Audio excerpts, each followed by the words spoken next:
Imagina que tu cuenta bancaria no depende solo de tu trabajo, sino de tu cabeza, que cada compra, cada inversión y cada ahorro que haces es una pelea entre tus emociones y lo que sabes. No importa si tienes un título universitario o si aprendiste todo a punta de experiencia, el dinero no se mueve solo con números, se mueve con decisiones, y esas decisiones casi siempre se toman más con lo que sientes que con lo que realmente sabes. Ahí es donde Morgan Housel, en su libro La psicología del dinero, te abre los ojos.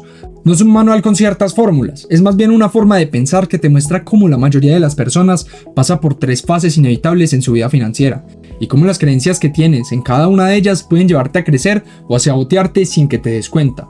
Puede que ya estés en la fase 2 haciendo que tu dinero trabaje para ti, o que ni siquiera te hayas dado cuenta de que sigues atrapado en la primera, repitiendo los mismos errores desde tu primer salario.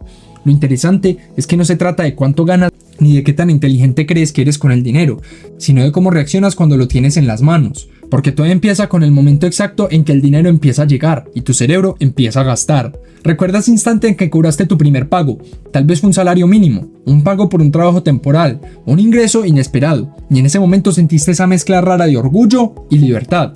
Por fin puedo comprar lo que quiera. Y claro, lo primero que hiciste fue ir por ese capricho que llevaba semanas mirando, un celular nuevo, una cena costosa o un par de zapatos que supuestamente ibas a usar todos los días. Esa emoción inicial es lo que el libro identifica como uno de los mayores enemigos en esa etapa, el sesgo de inmediatez. Esa necesidad de obtener una recompensa ahora, aunque eso signifique perder algo mucho más grande después. Aquí es donde las personas suelen confundir el método. Creen que ganar más resolverá el problema, cuando en realidad ganar más sin cambiar tu mentalidad solo hace más grande el error, y lo ves en el tiempo. Gente que pasa de ganar $500 a $1,500 al mes, y en vez de ahorrar la diferencia, simplemente sube de categoría a su consumo. Ya no comen en la esquina, ahora piden por aplicaciones caras. Ya no compran un televisor pequeño, ahora quieren la última pantalla gigante. El resultado es que al final de mes sigue llegando con la misma frase: no sé a dónde se fue todo mi dinero. En cambio están esas personas que empiezan con ingresos modestos, pero construyen hábitos sólidos desde el primer día. Por ejemplo, Ana, que con su primer salario decidió separar un 10% antes de gastar en cualquier otra cosa, no porque le sobrara, sino porque lo convirtió en una regla no negociable. Automatizó su ahorro para que el dinero fuera una cuenta distinta, sin que ella tuviera que mover un dedo. El primer mes dolió, el segundo también, pero a los 6 meses ya ni lo sentía, y esa decisión tan pequeña terminó financiando su primer negocio.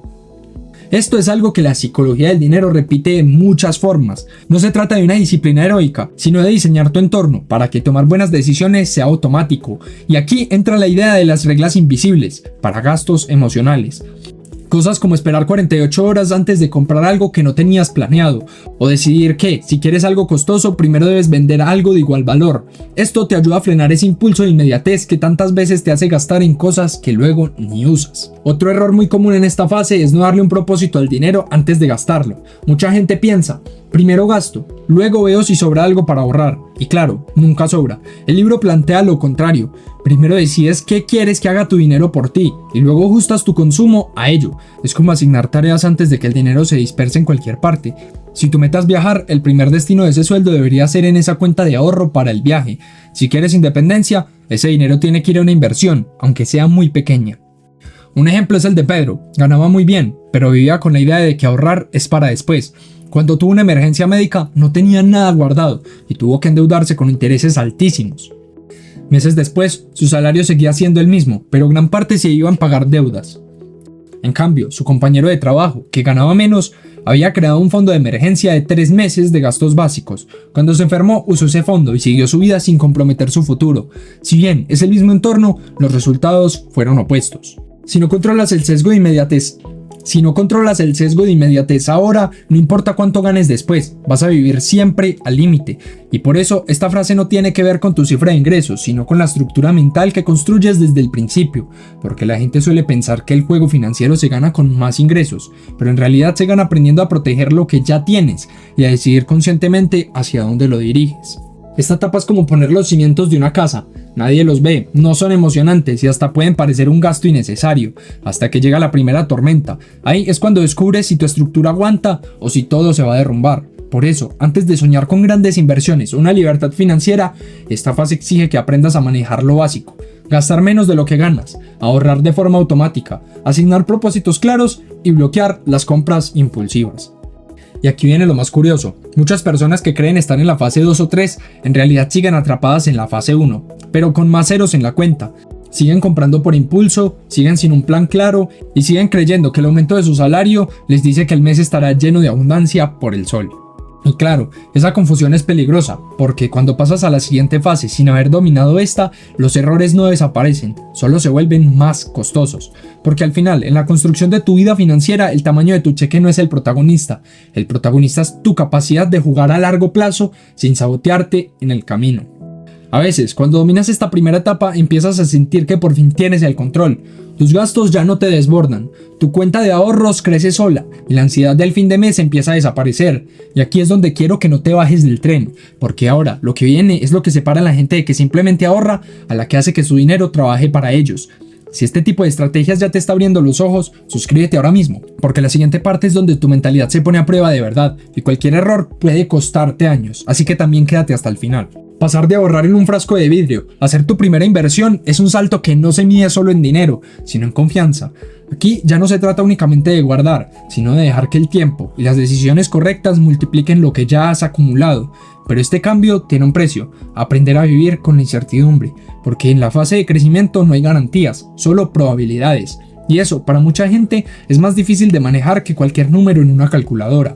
El libro deja claro que el crecimiento no es solo cuestión de escoger la inversión correcta, sino de blindarte psicológicamente contra todo lo que puede sacarte del camino. Lo primero es ignorar el ruido externo, noticias, tendencias, gurús de redes sociales, todo eso puede hacerte dudar incluso de una estrategia sólida. Hoy dicen que compres, mañana que vendas, pasado que inviertas en algo revolucionario, que al final desaparece. El problema no es la información, sino la saturación que te hace reaccionar en lugar de decidir. Otro punto crítico es dejar de compararte. Puede que alguien que empezó contigo ya tenga el doble de lo que tú lograste, pero eso no significa que su estrategia sea mejor. Tal vez arriesgó más, tal vez tuvo un golpe de suerte, o en muchos casos, tal vez solo está mostrando la parte bonita de la historia. Compararte es como correr mirando al carril de al lado. Lo más probable es que tú tropieces en el tuyo. Y si hay algo que cuesta aceptar es que la volatilidad no es un error del sistema, es parte del sistema. Los altibajos en el valor de tus inversiones no significan que todo vaya mal, sino que el mercado respira así. Querer solo subidas es como querer que un mar esté siempre plano. Por eso, en esta fase, la paciencia se convierte en tu mejor herramienta.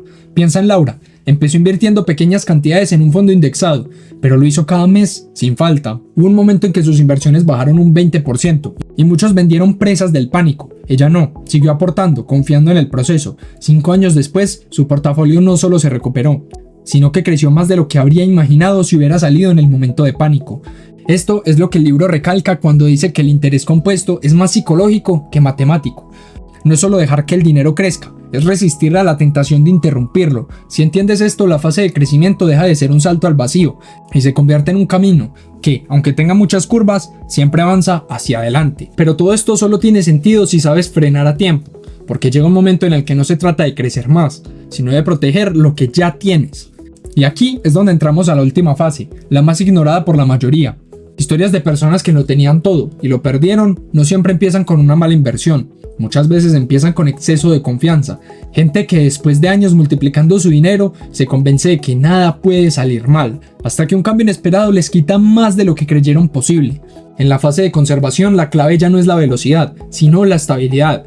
Aquí el libro plantea una verdad incómoda. La independencia real no se mide por cuánto tienes, sino cuánto necesitas para vivir como quieres. Y eso cambia todo, porque si tu estilo de vida es tan caro que cada mes necesitas más ingresos para sostenerlo, no importa cuántos ceros tenga tu cuenta, tu libertad sigue siendo frágil. Proteger lo que has construido significa blindar tu estilo de vida ante cualquier crisis, tener reservas líquidas, diversificar activos y sobre todo, no amarrarte a gastos fijos que te ahoguen si tus ingresos bajan. También implica mantener flexibilidad para adaptarte. No es lo mismo reducir gastos voluntariamente que hacerlo porque no tienes opción. Y algo que pocos aceptan es que el dinero no puede convertirse en tu identidad. Si tu valor personal se mide por el tamaño de tu patrimonio, cualquier pérdida te va a golpear más fuerte de lo que debería. En cambio, quienes definen su éxito por la calidad de su tiempo y no por la cantidad de sus bienes, suelen ser los que viven con más tranquilidad. Un ejemplo claro es Javier. Tiene suficiente dinero para no trabajar más, pero decidió mantener un estilo de vida moderado, sin lujos exagerados. Sus amigos ganan más, viajan más y publican más fotos increíbles, pero también viven con la presión constante de mantener ese ritmo. Javier, en cambio, sabe que si mañana todo cambia, su vida no se derrumba. En esta etapa tu mayor reto no es crecer, es no perder lo que más importa, y si has llegado hasta aquí, lo último que quieres es que un error te devuelva a la primera fase. Por eso, antes de lanzarte a la gran oportunidad o al gasto más grande de tu vida, pregúntate si lo estás haciendo bien, y el video que te dejo en pantalla es perfecto para eso, porque te ayuda a diversificar tus ingresos desde el inicio, así que dale click y nos vemos allí.